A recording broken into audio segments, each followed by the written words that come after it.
நியூஸ்ல வர அப்படின்னு மெசேஜ் பண்ணிருந்தீங்க. எனக்கு ரொம்ப சந்தோஷமா இருந்தது.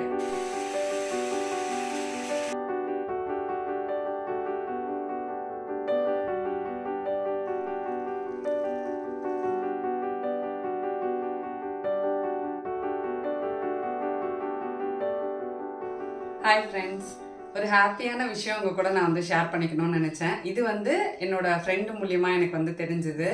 நான் இந்த வீடியோ ஷூட் பண்ணிட்டு இருக்கிறது இந்த பார்ட் மட்டும் பாத்தீங்கன்னா 15th அன்னைக்கு, இந்த வீடியோ போடுற அன்னைக்கு மார்னிங் தான் நான் எடுக்கிறேன். இது 14th அன்னைக்கு சன் நியூஸ்ல பாத்தீங்கன்னா ஜஸ்ட் ஒரு ஃபியூ செகண்ட்ஸ்க்கு ஒரு லாஸ்டா ஒரு குறுஞ்செய்திகள் மாதிரி போடுவாங்கல்ல, அந்த செக்மெண்ட்ல பாத்தீங்கன்னா நம்மளோட போட்டோ ஜஸ்ட் ஒரு லெஸ் தென் 2 seconds தான், பட் நம்மளோட போட்டோ ஃபிளாஷ் ஆச்சு. இது என்னோட ஃப்ரெண்ட் ஷாரு எனக்கு ஃபோன் பண்ணி சொன்னாங்க. ஃபோன் பண்ணிட்டு அவ ஃபோன் பண்ணி அவ்வளோ எக்ஸைட்மெண்ட்டோட எனக்கு ஷேர் பண்ணா, நீ நியூஸ்ல வர அப்படின்னு. எனக்கு எதுவுமே புரியல, தலையும் புரியல, காலும் புரியல. எதுக்கு, என்ன ரீசனு என்ன அப்படின்னா கடைசியில் அவ பார்க்கல, அவளோட பொண்ணு அக்ஷரா குட்டியும் அவள் ஹஸ்பண்டும் எதேச்சியா பார்த்துட்டு இருந்தப்போ ஏதோ ஹேர் டைப் பண்றதுக்கு ஒரு மிஷின் வந்திருக்குன்றதை இன்ட்ரடியூஸ் பண்றதுக்கு முன்னாடி நமக்கு ஒரு சின்ன போர்ஷன்ல நமக்கு நம்மளை காட்டினதா சொல்லியிருந்தா. அப்புறமா தான் நானும் யூடியூப்லலாம் சர்ச் பண்ணி பார்த்தேன். எனக்கு அது கிடைக்கல, அந்த செக்மெண்ட் எடுக்க முடியல. பிகாஸ் அது மட்டும் கட் பண்ணி தான் நமக்கு நியூஸ்ல போட்டிருந்தாங்க. யூடியூப்ல ஃபுல் நியூஸ் பார்த்தா தான் நமக்கு தெரியும். சரி பார்ப்போம் அப்படின்ட்டு வெயிட் பண்ணிட்டு இருந்தேன். நிறைய நம்மளோட சப்ஸ்கிரைபர்ஸ் எனக்கு ஒரு 2-3 பேர் எனக்கு கமெண்ட் செக்ஷன்ல நேற்று சாயந்தரமா உங்களை சன் நியூஸ்ல பார்த்தேன் லாவண்யா அப்படின்னு சொல்லியிருந்தாங்க. ஐயோ எல்லாரும் பார்த்துருக்காங்களே, நம்மளால பார்க்க முடியலையே அப்படின்னு சொல்லிட்டு நான் அப்புறம் தேடிட்டே எடுத்து திருப்பியும் ஷாருக்கே ஃபோன் பண்ணேன். அவ சன் நெக்ஸ்ட் ஆப்ல போயிட்டு நம்ம பண்ணி பார்க்கலாம், நான் உனக்கு எடுத்து அனுப்புறேன் அப்படின்னு சொல்லிட்டு அவரை அனுப்பிச்சிருந்தா. அதுக்கப்புறமா நானும் சன் நெக்ஸ்ட் ஆப் போயிட்டு சரி ஓகே, நமக்கு தோணவே இல்லை டக்குன்னு. அப்புறமா போயிட்டு நானும் பார்த்தேன். ஜஸ்ட் ஒரு சின்ன ஒரு ஃபிளாஷ் தான் நம்மளோட போட்டோ வந்தது. பட் எனக்கு கொஞ்சம் ஹாப்பியா இருந்தது, அதை அவங்க கூட ஷேர் பண்ணிக்கணும் அப்படின்னு நினைச்சேன். நிறைய பேர் நீங்க பார்த்துட்டு எனக்கு மெசேஜ் பண்ணியிருந்தீங்க, எனக்கு ரொம்ப சந்தோஷமா இருந்தது. ஒரு குட்டி ஹாப்பினஸ் தான் இல்லையா, சின்ன ஒரே ஒரு செகண்ட் அப்படின்னாலுமே அது ஒரு சின்ன ஹாப்பினஸ் தான். நான் முடிஞ்சா அதுல எதுவும் காப்பிரைட் வரல அப்படின்னா அந்த நியூஸ் போர்ஷனை இதுல இன்க்ளூட் பண்றேன். வீடியோ அப்லோட் பண்ணும்போது தான் எனக்கு தெரியும் ஏதாவது காப்பிரைட் வருதா என்ன அப்படின்றது. அப்படி இல்லைன்னா நான் அந்த போட்டோ மட்டும் உங்களுக்கு இன்க்ளூட் பண்றேன். பாருங்க, இந்த விஷயத்த உங்க கூட ஷேர் பண்ணிக்கணும்னு நினைச்சேன்னா நிறைய சப்ஸ்கிரைபர்ஸ் மூலியமா தான் எனக்கு அது நிறைய சப்ஸ்கிரைபர்ஸ் பார்த்துட்டு எனக்கு சொன்னீங்க இல்லையா, அதனால உங்க கூட நான் இதை ஷேர் பண்ணிக்கணும்னு நினைச்சேன்.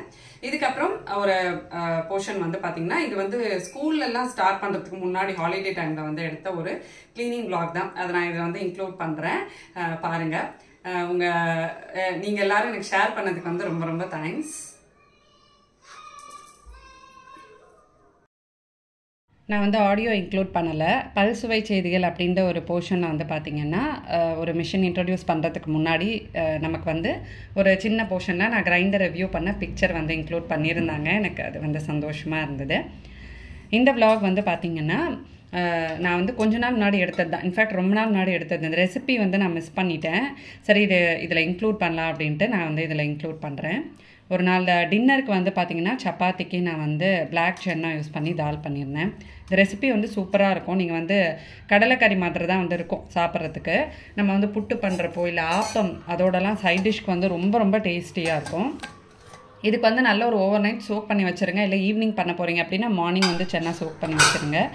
அது ஈவினிங் போல் நம்ம ஒரு 6-7 விசில் வச்சு நம்ம குக் பண்ணிடலாம். சப்பாத்திக்கு நான் இங்கே சப்பாத்தி மாவு பிசைஞ்சுக்கிறேன். சப்பாத்தி சாஃப்டாக இருக்கிறதுக்கு தனியாக ஒரு வீடியோ போடுங்கக்கா, எப்படி நீங்கள் ப்ரிப்பேர் பண்ணுவீங்க அப்படின்லாம் சொல்லி கேட்குறீங்க. அந்த மாதிரிலாம் எனக்கு ஸ்பெசிஃபிக்காக நான் எதுவுமே பண்ணுறதில்ல. நிறைய டிப்ஸ் எல்லாம் இருக்குது. பட் நான் ஃபாலோ பண்ணுறது கொஞ்சம் மாவு பிசைகிறப்போ எண்ணெய் கொஞ்சம் ஜாஸ்தியாக விட்டு பிசைவேன். ஸோ அதனால் மாவு பார்த்திங்கன்னா நல்லா சாஃப்டாக வரும். நீங்கள் மாவு பிசைகிறப்ப எண்ணெய் போட்டு பிசைஞ்சிட்டிங்க அப்படின்னா நம்ம மாவு சப்பாத்தி தேய்க்கிறோம்ல, அந்த டைமில் நம்ம எண்ணெய் தடவி மடித்து நான் பண்ணுவேன். அது நான் பண்ண மாட்டேன். அதில் நான் யூஸ் பண்ணுற எண்ணெய் பார்த்திங்கன்னா இதில் நான் பிசைகிறப்ப போட்டுருவேன். கொஞ்சம் நல்லா நம்ம எண்ணெய் ஸ்ப்ரெட் பண்ணி நம்ம கொஞ்சம் ஊற வச்சிடணும். இன்னொன்று என்னென்னா சப்பாத்தி இப்போ நைட்டு போட போகிறீங்க அப்படின்னா அட்லீஸ்ட் ஒரு 3-4 hours முன்னாடி மாவு பிசைஞ்சு வச்சுருங்க. உங்களுக்கு நல்லா சாஃப்டாக இருக்கும். மோஸ்ட்லி எங்கள் வீட்டில் சப்பாத்தி பண்ணுறோம் அப்படின்னா நெக்ஸ்ட் டே மார்னிங்க்கும் நாங்கள் வந்து சேர்த்தே பண்ணிவிடுவோம். அந்த அளவுக்கு வந்து நல்லா சாஃப்டாக இருக்கும். இப்போ நமக்கு கடலை கிரேவிக்காக வெங்காயம், தக்காளி, பூண்டு எல்லாமே வந்து நான் ரெடி பண்ணி வச்சுருக்கேன். ஸோ இது வந்து ஃபஸ்ட்டு நம்ம வெங்காயம் கொஞ்சம் இஞ்சி பூண்டு விழுது, அப்புறம் மசாலா ஐட்டம்ஸ் கொஞ்சம் பச்சை மிளகா, ஒரு 2 பச்சை மிளகா போட்டு வெங்காயத்தையும் போட்டு நல்லா வந்து வதக்கிக்கோங்க. வெங்காயம் வதங்கினதுக்கப்புறமா தக்காளியும் சேர்த்து நம்ம நல்லா வந்து வதக்கிக்கலாம். இதுக்கு வந்து நம்ம திக்னஸ்க்கு நம்ம கொண்டக்கடலை எல்லாமே வந்து கிரேவியில் சேர்க்கணும்னு இல்லை, அரைக்கிறப்போ வெங்காயம் தக்காளியோட கொஞ்சம் கொண்டக்கடலை சேர்த்து நம்ம வந்து அரைச்சிக்கலாம். அது வந்து உங்களுக்கு கிரேவிக்கு நல்ல வந்து திக்னஸ் கொடுக்கும். இதை அரைச்சதுக்கப்புறமா அதே கடாயிலேயே நம்ம வந்து கொஞ்சம் எண்ணெய் விட்டுட்டு வெங்காயம் நல்லா வதங்கினதுக்கப்புறமா அரைச்ச கிரேவி அதோடு வந்து நம்ம சேர்த்து அதில் கொஞ்சம் மஞ்சள் தூள், அப்புறம் கொஞ்சம் மிளகாத்தூள், கரம் மசாலா இதெல்லாம் வந்து சேர்த்துக்கலாம். கொஞ்சம் தனியாத்தூளும் சேர்த்துட்டு கிரேவி கொஞ்சம் ரெடி ஆனதுக்கப்புறமா நம்ம வேக வச்சுருக்கிற கொண்டக்கடலையை அதில் வந்து சேர்த்து மிக்ஸ் பண்ணிட்டோன்னா சூப்பரான கிரேவி வந்து ரெடி ஆகிடும். இதை நம்ம வந்து சாப்பிடும்போது மேலே கொஞ்சம் வெங்காயம் தூவி சாப்பிட்லாம். இந்த சைட் டிஷ் வந்து பார்த்திங்கன்னா உங்களுக்கு தோசைக்கு, ஆப்பத்துக்கு, புட்டுக்கு எல்லாத்துக்குமே வந்து நல்லாயிருக்கும். இது வந்து பார்த்திங்கன்னா இன்னொரு நாள் எடுத்தது தான். ஸ்கூல் ஸ்டார்ட் பண்ணுறதுக்கு ஒரு 1 வீக்குக்கு முன்னாடின்னு வச்சுக்கலாம். நான் என்ன பண்ணேன்னா கிச்சன்லாம் கொஞ்சம் வந்து டீப் க்ளீன் பண்ணிடலாம் அப்படின்னு நினச்சேன். ஏன்னா எனக்கு அந்த ப்ரிப்ரேஷன் வந்து மெயினாக கிச்சனில் வந்து கிராசரிஸ் ரீஃபில் பண்ணணும். அந்த டைமில் நான் வாங்கினேன் லாஸ்ட்டு வீக் ஸ்கூல் திறக்கிறதுக்கு முன்னாடி. கிராசரிஸ் எப்போவுமே ரீஃபில் பண்ணுறதுக்கு முன்னாடி கிச்சன் திங்ஸ் எல்லாத்தையுமே வந்து தேய்ச்சி வச்சிடலாம் அப்படின்ட்டு அதை நான் அதுக்கு முன்னாடி நாளே வந்து தேய்ச்சி காய வச்சுட்டேன். கிளாஸ் பாட்டில்ஸ் எல்லாமே. அப்புறமா கொஞ்சம் ஸ்நாக்ஸ் ஐட்டம்ஸும் வந்து ரீஃபில் பண்ணிகிட்டு இருந்தோம். இந்த பெட் பாட்டில்ஸ் மாதிரி இது வந்து நான் மீஷோவில் வாங்கினது தான். கொஞ்சம் நல்ல ஏர்டைட்டாக இருக்கும். செட் ஆஃப் 12ன்னு நான் வாங்கினது ரொம்ப சூப்பராக இருக்குது. நான் நிறையா கொஞ்சம் ஜார்ஸ் எல்லாம் வந்து பார்த்திங்கன்னா யூஸ்வலாக ரெகுலராக யூஸ் பண்ணுறது ஏதாவது எனக்கு செட் ஆகலைன்னா மாற்றிடுவேன். பட் இது வந்து பார்த்திங்கன்னா மோர் தென் ஒரு 3 இயர்ஸாக நான் வந்து என்னோடய கிச்சனில் இந்த பாட்டில் வந்து நான் யூஸ் பண்ணிகிட்ருக்கேன். அவ்வளோ நல்லா இருக்குது. நம்ம வந்து கிராசரி ஐட்டம்ஸ்லாம் ஸ்டோர் பண்ணி வைக்கிறதுக்கு, பருப்பு அந்த மாதிரி ஐட்டம்ஸ் எல்லாம். இந்த ஷெல்ஃப்லாம் பார்த்திங்கன்னா நான் முன்னாடி நாளே க்ளீன் பண்ணிட்டேன். நான் இதில் வந்து க்ளீனிங் இன்க்ளூட் பண்ணல, ஏன்னா அதை நிறையா டைம் நான் வந்து காட்டிட்டேன். கேபினட்ஸ் எல்லாம் வந்து தொடச்சி க்ளீன் பண்ணுறது. அப்புறம் இந்த டின் கண்டெய்னர்ஸ் பற்றி சில பேர் வந்து கேட்டிருந்தீங்க. இது வந்து நான் ஒரு 5 வச்சுருக்கேன். இது வந்து நம்ம ஸ்க்ரப்பெல்லாம் யூஸ் பண்ணாமல் அந்த க்ரீன் கலர் ஸ்பாஞ்ச் இருக்கும் பார்த்திங்களா, அது யூஸ் பண்ணி நீங்கள் மெயின்டைன் பண்ணணும். இன்னொன்று என்னென்னா இது டின் டைப் அப்படின்றதுனால நம்ம வந்து வெறும் ஈர துணி வச்சு நம்ம வெளியே தொடச்சாலே நமக்கு வந்து பளிச்சுன்னு ஆகிடும். அந்த கேபினட்ஸ் ஃபுல்லாமே வந்து க்ளீன் பண்ணிவிட்டு பாட்டில்ஸும் எல்லாமே வந்து எடுத்து தேய்க்க போட்டுட்டேன். இது வந்து முதல்லலாம் ஒன்ஸ் இன் அ மந்த் நான் வந்து பண்ணிகிட்ருப்பேன். ஆனால் இப்போ வந்து என்னால் அவ்வளோ ஃப்ரீக்வெண்ட்டாக வந்து பண்ண முடியல. அட்லீஸ்ட் 3 months ஒன்ஸ் நான் வந்து மெயின்டைன் பண்ணிகிட்ருக்கேன். இந்த மேலே ஷெல்ஃப் வந்து ரொம்ப நமக்கு ஆக்சசபிளாக இருக்குது. அந்த ஹைட்ராலிக் இது வந்து இதில் ஒர்க் ஆகலை. அதனால் இதை நம்ம எடுத்து திங்ஸ் யூஸ் பண்ணுறது கஷ்டம். நாங்கள் கொஞ்சம் எக்ஸ்ட்ரா கிராசரிஸ் தான் வந்து ஸ்டோர் பண்ணி வச்சுருப்பேன். என்னோடய மெயின் கிராசரிஸ் எல்லாமே இந்த ரெட் கலர் பாக்ஸ்லேயும் இதே மாதிரி ஒரு க்ரீன் கலர் பாக்ஸ் வந்து வாங்கினேன். அதுலேயும் வச்சு தான் ஸ்டோர் பண்ணேன். இதில் வந்து சில சேஞ்சஸ் வந்து பண்ணியிருக்கேன். மேலே வந்து அந்த க்ரீன் கலர் பாட்டில்ஸ் இருக்குது பார்த்திங்களா, இது வந்து நம்ம கிரகப்பிரவேசம் அப்போ ஒரு இதுக்காக வாங்கினது. அதில் ஃபுல்லாக சுண்டல் சாமான் போட்டு வந்து ஸ்டோர் பண்ணி வச்சுட்டேன். அப்புறமா கிளாஸ் பாட்டில்ஸ் பார்த்திங்கன்னா மாவு அதெல்லாம் வந்திருக்கும். மேலே இருக்கிற ஸ்டெயின்லெஸ் ஸ்டீலில் நிறையா தனியா, பொட்டுக்கடலை அந்த மாதிரி வச்சுருப்பேன். இந்த மாதிரி ரெட் பாட்டில்ஸில் ஃபுல்லாக வந்து தால் நம்ம கிச்சனுக்கு யூஸ் பண்ணுற இந்த பருப்பு, பொட்டுக்கடலை அதெல்லாம் வச்சுருப்பேன். பின்னாடி இந்த க்ரீன் பாட்டில்ஸில் வந்து பார்த்திங்கன்னா நம்ம உப்புமாக்கு யூஸ் பண்ணுற சேமியா ரவை, கோதுமை ரவை அதெல்லாம் நான் வந்து வச்சு ஸ்டோர் பண்ணியிருப்பேன். ஸோ கிச்சன் வந்து பார்த்திங்கன்னா ஒரு டீப் க்ளீன் மாதிரி ஃபுல்லாக பண்ணிட்டேன் ஸ்கூல் திறக்கிறதுக்கு ஒரு 1 week முன்னாடி. இங்கே வந்து பார்த்திங்கன்னா வாட்டர் பாட்டில்ஸு, அப்புறம் கப்ஸு, மக்ஸு இதெல்லாம் தான் வந்துருக்கும். இங்கே வந்து ஃபுல்லாக டிஃபன் பாக்ஸ் தான் வந்து நான் ஆர்கனைஸ் பண்ணி வச்சுருப்பேன். அதனால் இங்கே டஸ்ட்டு பறியறதுக்கெலாம் எதுவுமே வாய்ப்பே இல்லை. நம்ம வாஷிங் மிஷின் சைடு இருக்குது பார்த்திங்களா, அந்த இடத்துல இருக்கிற போர்ஷன் மட்டும் மேலே மட்டும் கொஞ்சம் க்ளீன் பண்ணணும். இங்கே வந்து மேட் எல்லாம் தான் வந்து நான் ஸ்டோர் பண்ணி வச்சுருப்பேன். கீழே ஷெல்ஃப் வந்து க்ளீன் பண்ணியாச்சு. அந்த ஜூஸரு, கொஞ்சம் அந்த அகரோட அந்த குட்டி குட்டி ஜார்ஸ் எல்லாம் நான் இங்கே வந்து வச்சுருக்கேன். ஆல்மோஸ்ட் எல்லாமே வந்து க்ளீன் பண்ணியாச்சு. சூப்பராக கிச்சன் வந்து பார்த்திங்கன்னா ஸ்கூல் ரீஓப்பனுக்கு முன்னாடி கிராசரிஸ் எல்லாத்தையுமே வந்து ரீஃபில் பண்ணி எல்லாத்தையும் வந்து நான் க்ளீன் பண்ணி வச்சிட்டேன். ஸ்கூலுக்கு முன்னாடி நீங்கள் என்ன மாதிரி வந்து ப்ரிப்ரேஷன் ஒர்க்லாம் வந்து பண்ணுவீங்க அப்படின்றத சொல்லுங்கள்.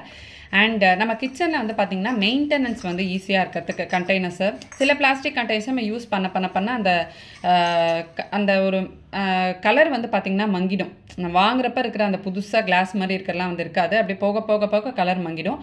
என்னை பொறுத்த வரைக்கும் கிளாஸ் ஜார்ஸ் வந்து பார்த்திங்கன்னா நம்ம எப்படி வாங்குறோமோ அதே மாதிரியே நம்ம வந்து மெயின்டைன் பண்ணலாம். எனக்கு வந்து நான் கிச்சனில் வந்து பருப்பு தவிர நான் வச்சுருக்கிற ஸ்பைசஸ்ஸு அப்புறமா சில திங்ஸ் எல்லாமே நான் வந்து கிளாஸ் பாட்டில்ஸ் தான் வச்சுருக்கேன். ஃபஸ்ட்டு ஆரம்பத்தில் கொஞ்சம் நம்ம கஷ்டமாக இருக்கும். பட் அது கொஞ்சம் யூஸ் பண்ணுறப்போ எக்ஸ்ட்ரா கேர் கொடுத்து நம்ம யூஸ் பண்ணால் மெயின்டெனன்ஸ் வந்து பார்த்திங்கன்னா அது தேய்ச்சி வச்சோன்னா அப்படியே பலன்னு இருக்கும், பளிச்சுன்னு இருக்கும். அதனாலே எனக்கு இந்த கிளாஸ் கண்டெய்னர்ஸ் வந்து ரொம்ப பிடிக்கும். முதல்ல நான் எல்லாமே கிளாஸாக வச்சுருந்தேன். அப்புறம் சிலதெல்லாம் உடஞ்சி சில பல இதெல்லாம் ஆயிடுச்சு, சம்பவம்லாம் ஆயிடுச்சு.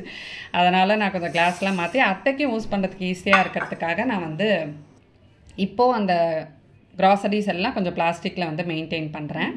அண்ட் இது வந்து பார்த்திங்கன்னா ஒரு 2 days முன்னாடி எடுத்த ஒரு vlog தான். ஈவினிங் வந்து ஒரு ஸ்நாக்ஸ் பண்ணியிருந்தேன், அதை வந்து நான் இன்க்ளூட் பண்ணுறேன்.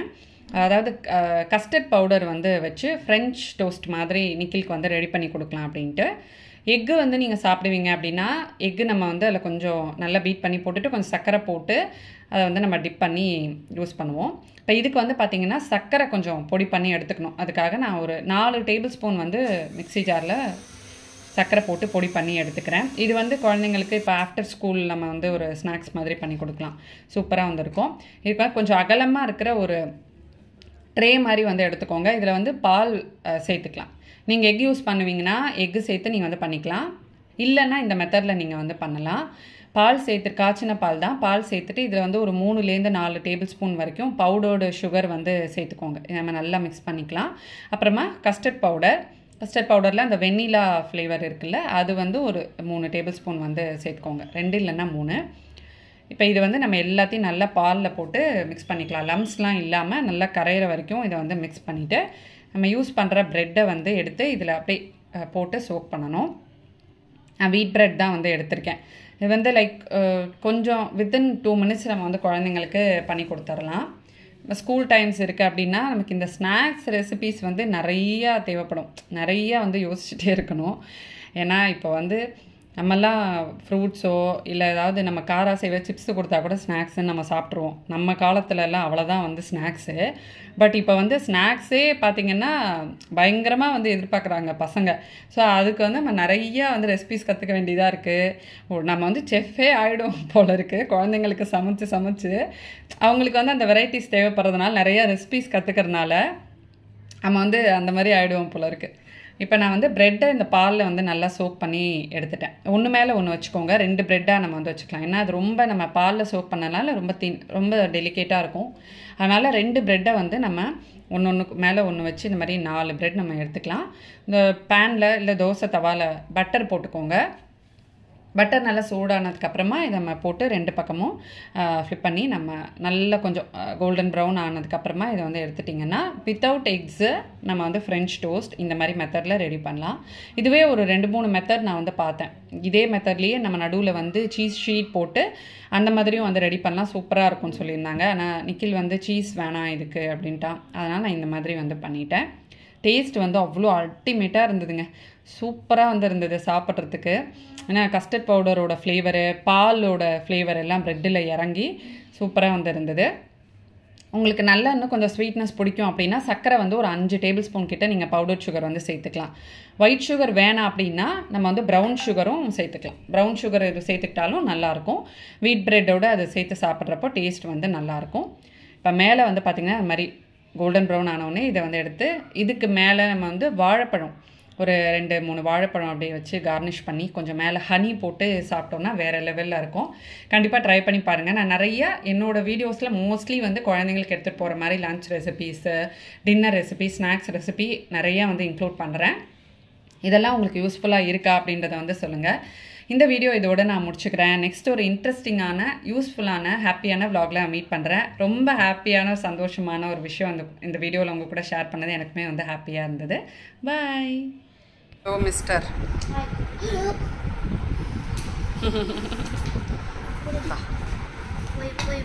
போய்